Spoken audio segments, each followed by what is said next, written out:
ഈ ഒരു ടോപ്പിക്കാണ് ഇന്ന് പഠിക്കാൻ പോകുന്നത്. പൊതുചെലവും പൊതുവരുമാനവും. എക്കണോമിക്സ് ഓഫ് ഭാഗത്ത് നിന്ന് PSCയിൽ ആവർത്തിച്ച് വരുന്നൊരു ചോദ്യമാണിത്. സ്റ്റേറ്റ്മെൻറ്റ് വൈസ് വരുമ്പോൾ നമുക്ക് കൺഫ്യൂഷൻ അടിക്കാതിരിക്കാൻ വേണ്ടിയാണ്. ഒന്ന് ശ്രദ്ധിക്കുക.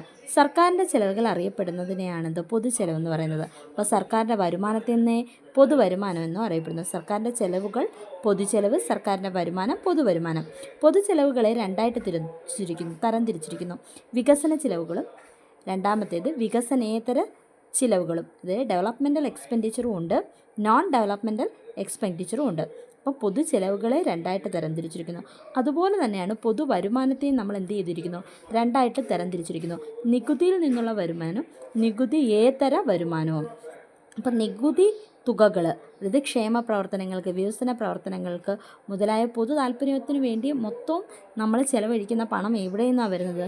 നികുതിയിൽ നിന്നാണ് വരുന്നത്. നികുതി നൽകുന്ന വ്യക്തിയെ നമ്മൾ അറിയപ്പെടുന്നത് നികുതിദായകൻ എന്നാണ് അറിയപ്പെടുന്നത്.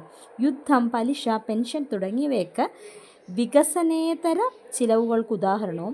റോഡ്, പാലം, തുറമുഖം തുടങ്ങിയവ നിർമ്മിക്കുക, പൊതുസംരംഭങ്ങളും വിദ്യാഭ്യാസ സ്ഥാപനങ്ങളും തുടങ്ങുക മുതലായ പ്രവർത്തനങ്ങൾ സർക്കാർ ചിലവുകൾ അറിയപ്പെടുന്നതാണ് വികസന ചെലവുകൾ എന്ന്. അപ്പോൾ ഇതൊരു ചെറിയ ടോപ്പിക്കാണ്, നന്നായി പഠിച്ചിട്ട് പോവുക.